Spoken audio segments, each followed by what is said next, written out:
Number one, many of you do not know what the name Osawite stands for. And I'm going to explain that right now.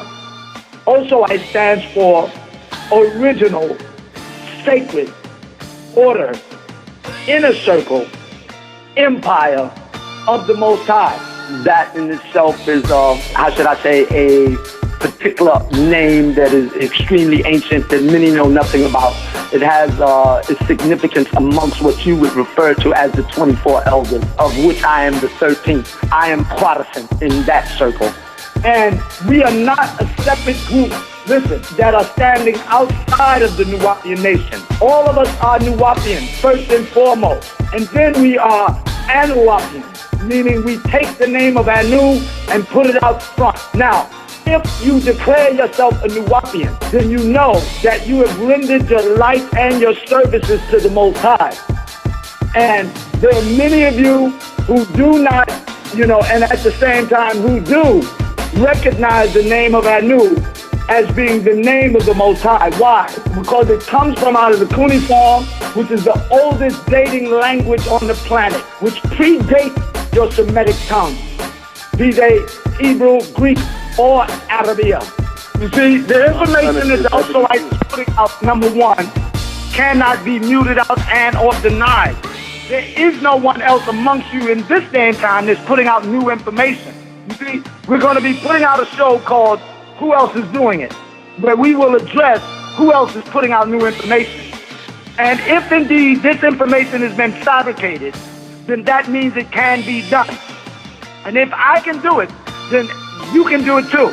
And what I say to you is, produce the likeness thereof. Listen, because if anybody thinks that we here at the Osawite can sit around and fabricate this level of information, that person is a fool. That person's worse than a fool, because that's impossible. Nor do we have, the time to waste our time or yours to even want to do something like that. So again, if it's fabricated, then that means it can be done. And if it can be done, then that means you can do it. And if you can do it, then produce the likeness thereof. You see?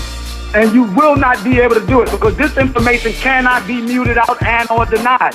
And if indeed you feel it can be, then produce the likeness thereof, is what I say to you all right now. Because ain't none of y'all putting out anything new. And ain't none of y'all able to, stand against what's being said. Not one. To set things up for the time frame we're in right now. Well, I'm going to, let me tell you something. We're going to give you a new information. The Osawite, Atun, that's right. And we know what's going to be called right now knowledge. Where it don't pertain to the things that's going on right now. Get it out my face. And he said, well, that's no problem. I said, what do you mean? He said, I touch $60,000 anytime I may so see it fit. I said, are you serious? I said, well, what are you doing? He said, we'll talk about it. I said, is it legit? He said, we'll talk about it. He said, take down my number. And as a result, I did. I took his number down, and at this particular time, I was hanging out with a light-skinned brother by the name of Marlon. Y'all know Marlon, I know you do. I know y'all know Basia from Philly. His brother Kenya, come on, I know you, and you know me. I'm the little brother who was called Baraka.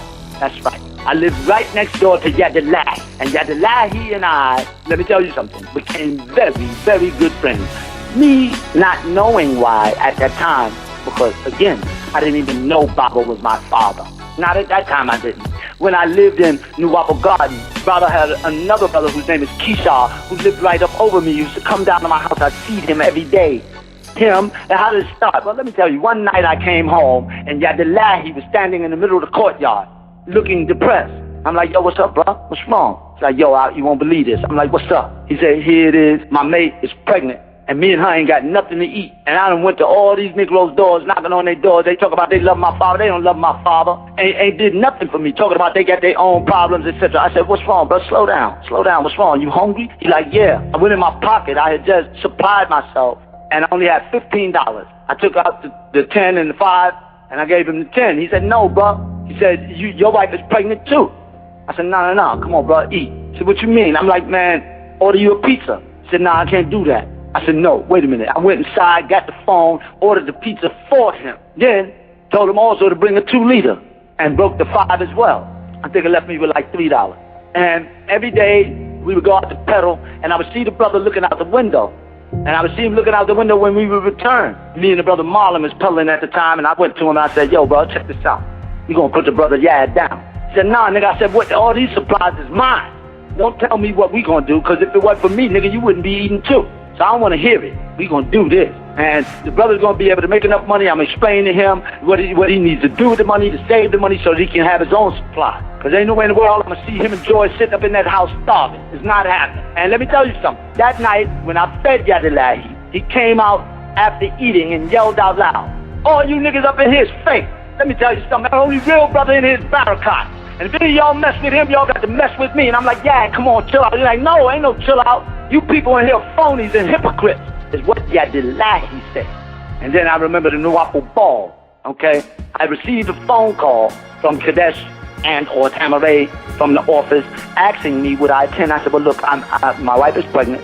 Oh, yeah, before I continue, once Baba had told everybody who, was living in Nuwaupu Gardens that they would have to move if they were not married, at that time, I was still in question because my mate was not, technically a member of the tab. Okay, and what occurred at that particular point is this. Next thing I know, I get a word from Kadesh that Baba say, you ain't got to move. Everybody else got to go. Yeah, but what about Brother Barakat? No, he ain't got to go nowhere. And that sister that's there with him, her application, it hasn't been processed, but I'm sending down the word for it to be processed now. That happened in the same day. Now, I didn't realize why I was getting this type of treatment from Baba at that time, but now I realize full well. Now, Yadilahi and I became very close. Keisha used to come down and eat at my house, get on my nerves. He played a flute. We would go down a little 5-point, come back, and who house he would be at. Joy will tell you, go ask her. One thing Ali did say, if you walk with the master, you know how the master walk. Well, I done walked with him plenty. I walk with him every day as he paces up and down his cell right here tonight, listening to me speak and hoping that you all will rise and finally do something right. Like I said, I went into that industry, and next thing you know, I started working for Black Tales magazine, which I should not have done, which is why I got my butt whipped by the Most High. Everything that I love was taken from me, and as a result, I ended up in a bathtub after my wife and child had been removed with a razor blade and a fist of Hennessy, and said to myself, I don't want to live anymore. I called my lawyer, who was a lawyer, a Native American Indian attorney by the name of Tony Rogers, who was destined to handle Baba's case in this day and time, who the Illuminati killed too. How and why? Because they've been accessing the Akashic records, looking at me and you for a long time. And all of those who can make a difference, they take them out before the time comes. Yes, indeed. Took the sister out. I'm going to tell y'all all about that too. I spoke to Tony Rogers. I spoke to a very good friend of mine in Virginia, who him and I were friends since the 3rd grade in this life. And I spoke to my first cousin who lives in Scottsdale, Arizona. And when I spoke to him, I said, yo, what's happening? I said, what's up with you? I said, man, I'm finna kill myself. He said, nigga, you crazy, and hung up the phone. Then he called back. He said, yo, you serious? I said, yeah. He said, nah, nigga, you can't do that. And he started crying. I said, nigga, I love you. He said, tell me what it's all about, man. I said, it's through, it's over. He said, nigga, you crazy, you can't do this. I said, I can, and I will. I'm gonna do it right tonight. In the next couple of minutes, I'm gonna slit my wrist and bleed to death in this bathtub. And he said to me, no, man, you can't. And then all of a sudden, his voice changed. He said, well, okay, before you kill yourself, you just answer one question. I said, what is it? He said, I want to know who Babe Ruth was. I said, nigga, you asking me about a baseball player, and I'm telling you I'm finna kill myself? He said, yeah. After you answer the question, you want to kill yourself, go right ahead. And mind you, I was not talking to him. And at that time, I knew it was true, but I didn't know who it was.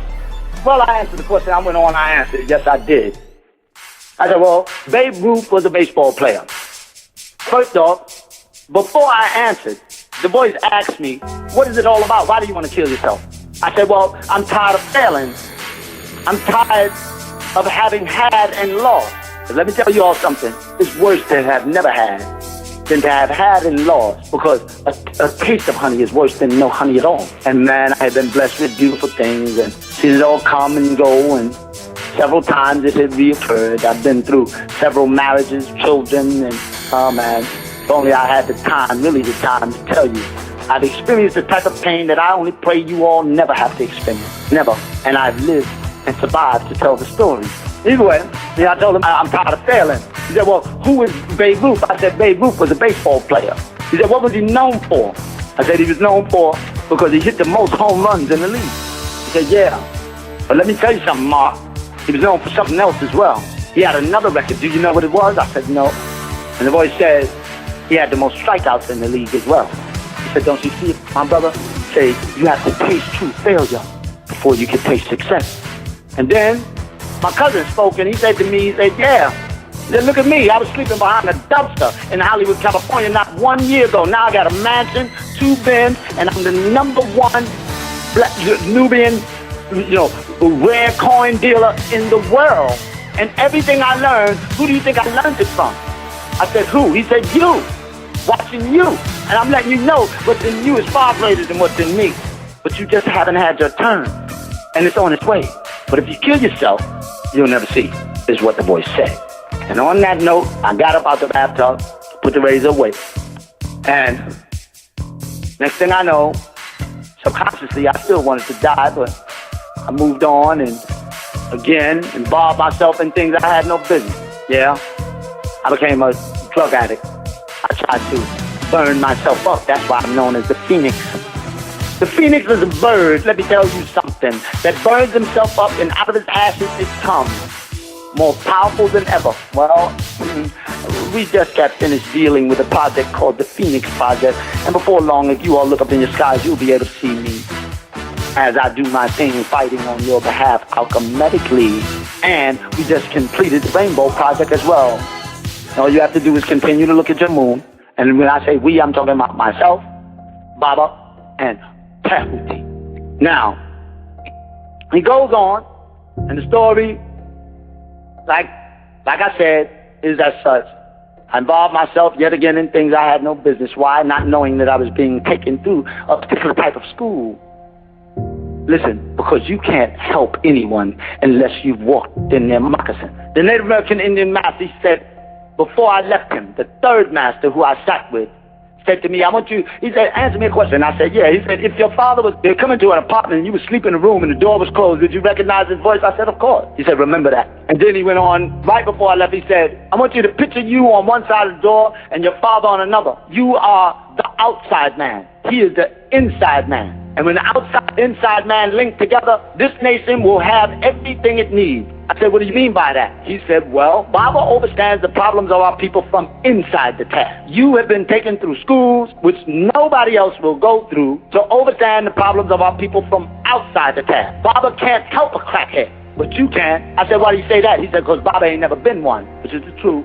And then when I got out on July 11th, 2002, which was only a couple of months right before May 8th, I didn't even know Baba was in jail or had been locked up. I wrote to Uncle Bibi, the Native American Indian master, who is the 5th elder on the Cedar Council, and I told him, and he laughed. He said, they have no idea who they done took in. He's going to take that sword and cut that beast from the center out. And he laughed out loud. I couldn't understand it. And he wrote me back and he said, I had no idea when I told you was an outside man and he was an in, that you'd be going out and he would be going in. But now I see. And the two of you must do your part. And I want you to know, both of you, that I will be watching and seeing everything completely. And this is a Native American Indian master that you all know nothing about, that this is Baba's brother, my uncle. And we call him Uncle Bibi. Why? Because Bibi, Baba, same thing. Because the E and the A is interchangeable. Now, and I'll talk about that in a minute, but I'm going to go ahead. Now, like I said, I burned myself up. Next thing I know, they took me to Fulton County Jail. I got locked up. Why? Because my mother-in-law, Kalika's mother, who was a school teacher, put out a warrant for my arrest. And check out what she was charging me with. Stalking. Saying that I'm stalking her, when indeed I was only coming to her residence to see my child that she would not let me see. And this is ridiculous. And they put me into a cell. I was so skinny. When you lift up my shirt, you didn't see my ribs, you saw my veins. Because subconsciously, I still wanted to die. And I went on that mission. Well, I laid in that cot, and they brought me plate after plate after plate in a single man cell. Them trays started to pile up. I never ate the one until one day I'm not knowing that the trustee who's bringing me the food is a Nuwaupian, whose name was Shade Tree, a Nuwaupian you know nothing about, who was divinely sent to me. Why? Because I had burned myself up, and now the elders were sitting me under a shade tree to figure it out. Well, I've been laying with the covers over my head, and the brother one day took the time and looked down, and so it was, he's like, Barakat, oh my God. And the brother lifted my head up. He said, man, you got to eat, and fed me, picked me up in his arms, took me to the shower. I couldn't walk. That's how weak I was. I was dying, y'all. Yeah, in a real way. Took me to the shower, made me bathe, brought me back, made me eat again, and fed me until I could walk. Then, I never seen him again. Let me tell you something. I'm quite resourceful in this life. If I got your name, nigga, I can find you. But I've looked for these beings, each and every one of them. It's like they didn't exist. And I'll continue to tell you what happened. Well, I went from there to another place. They moved me to 100 Rice Street. I went into a bullpen that had so many Nubians in there sleeping on the floor and sleeping and, you know, crammed in that there wasn't even no space to sleep. You had brothers sleeping, standing up, leaning against the wall. Things you all don't know nothing about. And I pray you never do. But anyway, went on. The next thing I know, I found a little space under the bench. I had a first down reversible coat that was white on one side and black on the other. That coat then became my pillow, my cover. And there I slept under a bench in the fetus position for 72 hours. And one morning, I woke, and there was a Muslim brother sitting in the middle of the floor, and I spoke. And the next thing I know, the entire bullpen listened. Hundreds of men listening to me. Then the officer came and said, it was time for everybody to move upstairs. We got you all to bed. Grab your mattress. And I was too weak to carry mine. And there was a brother who had been listening to me teach, whose name was Nick, then came and sat down next to me. I said, I'll carry it for you, bro. Don't trip. Carried the mattress upstairs, and when we got upstairs, they put us in yet another bullpen, and him and I spoke. He said, my brother, I'm going to tell you something. I'm going to tell you what I know. I said, what? He said, do you realize that such great men as Malcolm X and many others have come from behind walls such as these? I said, yeah. He said, you don't realize it, but you're the next. And I got eyes to see. I said, no, I'm not, bro. Come on, man. He said, no. There's more about you that I know that you don't have the slightest clue yet. And let me tell you something. Every word I say is true, my brother. You just sit back and remember what I say here tonight. And he then went on to tell me a story about a being whose name was Nicky Barnes, who I know in New York, as many of y'all don't know. And they said Nicky Barnes told and went into the witness protection program, and he was called, we all know he was called the Mr. Untouchable. Why? Because he studied law while he was in the penitentiary. And how did he become so rich? Well, he was in a place called Green Haven. And at this place, the place to be was the law library. Why? Because that's where every convict should find themselves if indeed they're trying to go home. And that's how and where you find out what good lawyers are available, because convicts know their life and freedom depend upon it. And this entire nation, every lawyer that you all have gotten, Baba, man, let me tell you something, there's been some side busters. Ain't nobody even heard of them. In the penitentiary. Say, well, what's your father's lawyer name? What was his lawyer name? Adrian Patrick. Who the hell is he? Why? Because all you Negroes who still need to grow was spending this nation's money on all the wrong things and didn't have the slightest clue on what you would do and or why, because you were being driven by a force that you know not, called the Illuminati. Alchemically, in a real way, they had taken full control. And that's why Baba still sits there now. Little do you know. And don't talk to me because I know the law. Don't forget, I went to the penitentiary in 1989 and studied law for 6 years and 4 months. And how many years did I have? They gave me 25 years. I wasn't supposed to come home till 2012. And let me tell you something. I gave back 18 years on a federal habeas corpus against one of the most powerful judges on the Eastern Standard Coast, whose name was Edward Angeletti, Angel, again, a member of the Illuminati, and or Assar Command.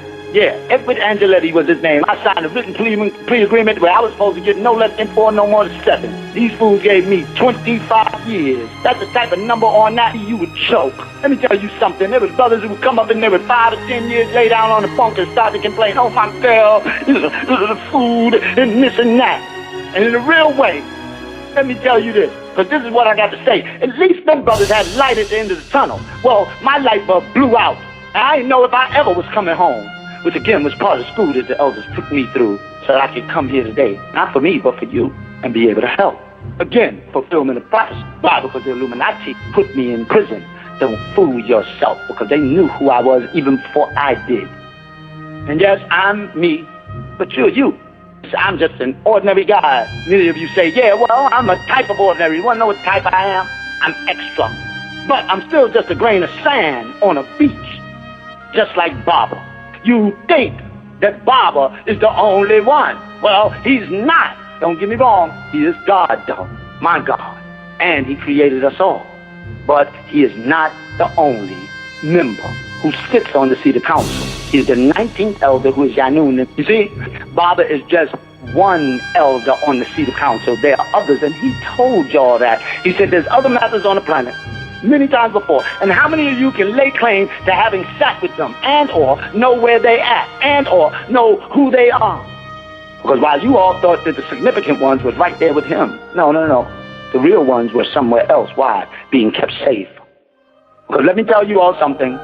In the movie Star Wars, the final episode, the Princess Leia is traveling and she has assassins that are there to kill her.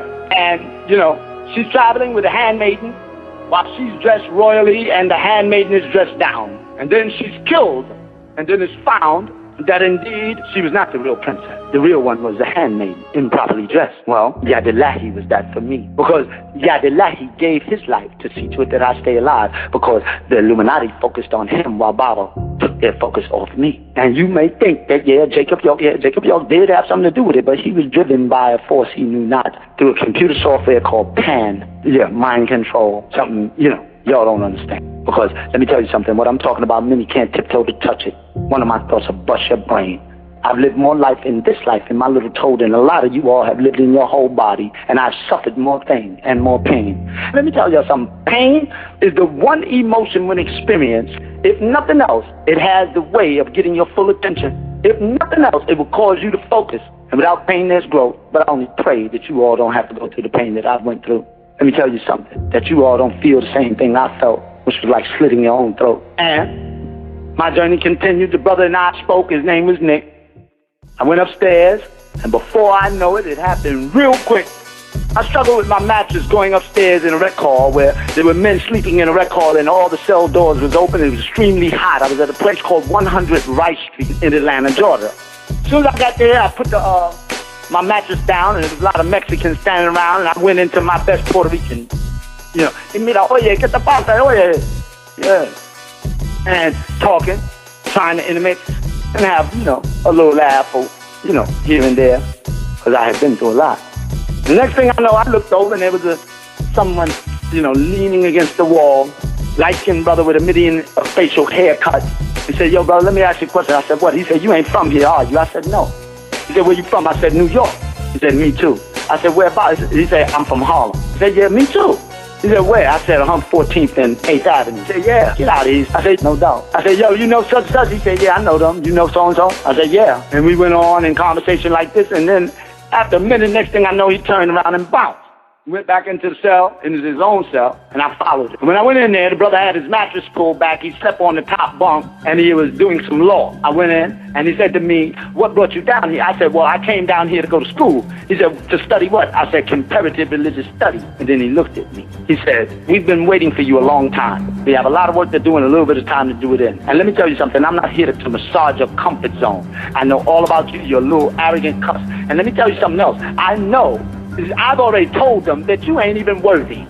I'm like, what are you talking about? And he took and he slid his sleeve up and he showed me an upright crescent 6-pointed star tattoo on his arm. So at this time, I'm like, whoa, He was in the Ansar community. And he went on to talk, and I was like, yo, you know this one, you know that? He said, that's not important, nigga, I know you.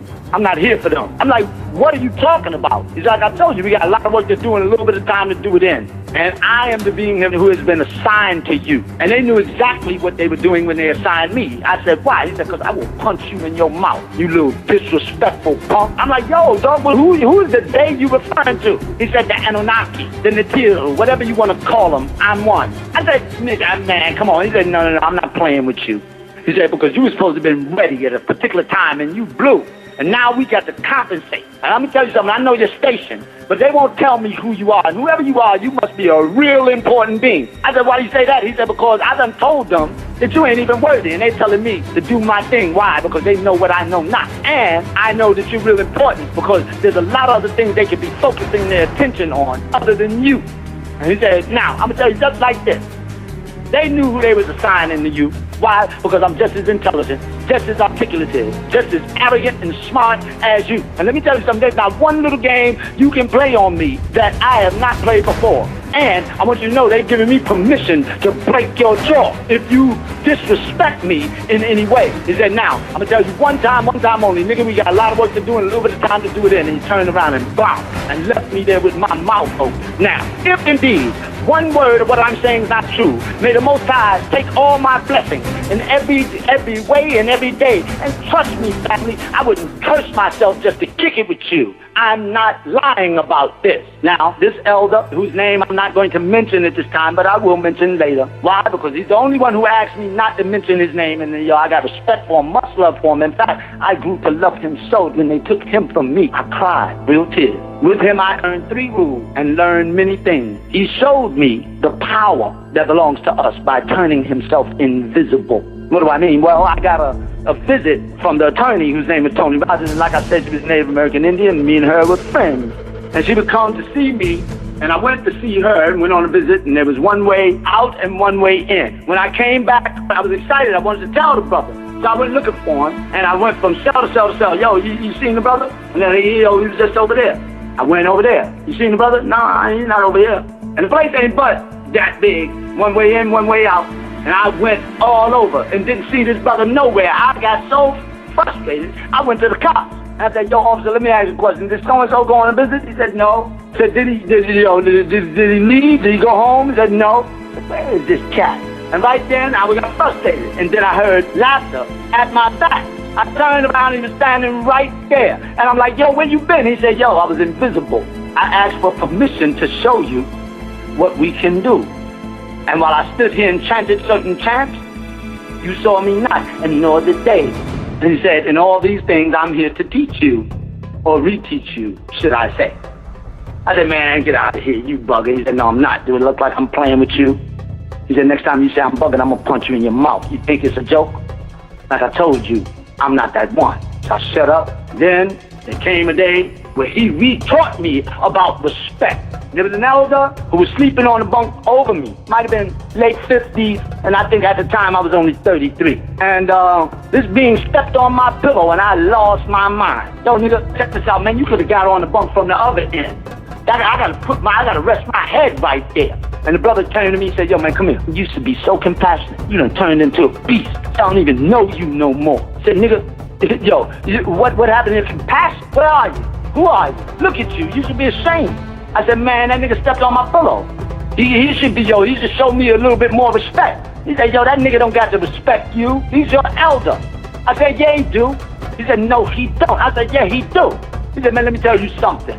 Your elders do not have to respect you. You have to respect your elders. I said, what do you mean? I said, you give respect where respect is due. He said, no, stupid.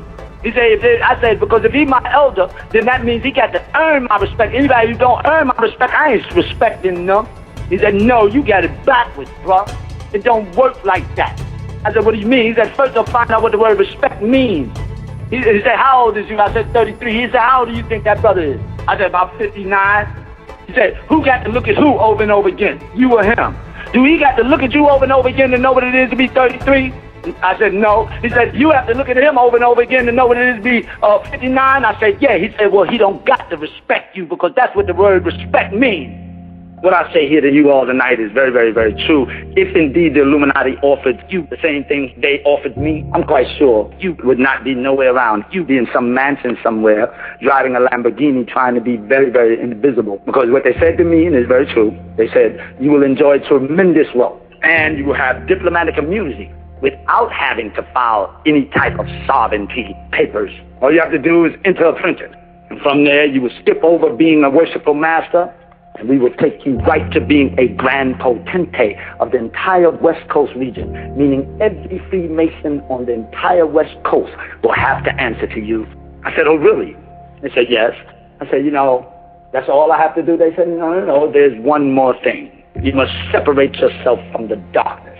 That is our only requirement. And immediately I started to think, no one can do that, because each of us carry darkness around everywhere we go. All you have to do is close your eyes. That's a fact. Because when you close your eyes, the lights are not on. In a real way, you don't see too much. But that's the state you sleep in. That's the state you was in the womb. That state is indeed peaceful. In it exists the absence of confusion. The chaos and confusion did not start until the light came on. And in this, these very same beings declared white light to be good and darkness to be evil. They offered me a whole bunch of money if I separated myself from the darkness. Well, guess who the darkness was? You. Meaning they didn't want me to be with anybody else but Europeans and or Amorites, Canaanites, etc. You see? And I said, I'm quite honored that you all would make me such an offer. But I said, you know what? To hell with you and the horse you rode in on, your mother and your God. And 20 days later, guess where I was? In the penitentiary. I had a 2,600 square foot loft, an S70 Volvo, and a Mercedes. And I have papers and pictures to prove it. And when I came home, everything that I owned was gone. And they said to me at that point, have you had enough? It can all be restored and more if you just enter a princess and take the oath of secrecy. I'm like, y'all got to be kidding me. And let me tell you something. Since then, my life has not been the same. And yes, all of y'all saw the letter that Baba wrote me. And see, it's the same way when the Illuminati read the Circle and the Squares part 1 through 3, they went through, they said, wait. I said, wait, who is this guy? Is he one of ours? Who sponsored him? And then they went through their record trying to find out if indeed I had ever been a part of any lodge. Well, I haven't. They said, well, no, he's not one of ours. Well, how did he learn so much? Oh, I know. He was with that York fella. You know him, the one we just sent to the pen. The one who runs his mouth too much. And they said, well, we have those records. Let's see. And they went through the records and they said, well, wait. According to this, he wasn't even there that long. How did he learn all this? Where did he learn it from? And then the other one said, wait, he is the child. So what are you talking about? Well, you know what it says, Joe. You know what the oath says. What will you do when you find the child is what Freemasons say amongst themselves. And the response is, I will protect him with my very life. Says, well, how will we know who the child is? Well, he's the one who will know all things, though he has not been taught. But they had no idea that I would be the son of the most revered 33-degree Freemason on the planet Earth. You see? And they had no idea that I would be saying, you all have to let my people go. I'm ready to give you your inheritance. You see? Because, again, Nuwaupu was only a science that we gave to our children. The children's science. Why? Because we needed to see who amongst you had good sense. The ability to make proper choices. How do you know it's a children's science? It's based on 3 things. Sound, right, reason. Do I do this or do I do that? That's a fact. Don't believe me, just stop and think.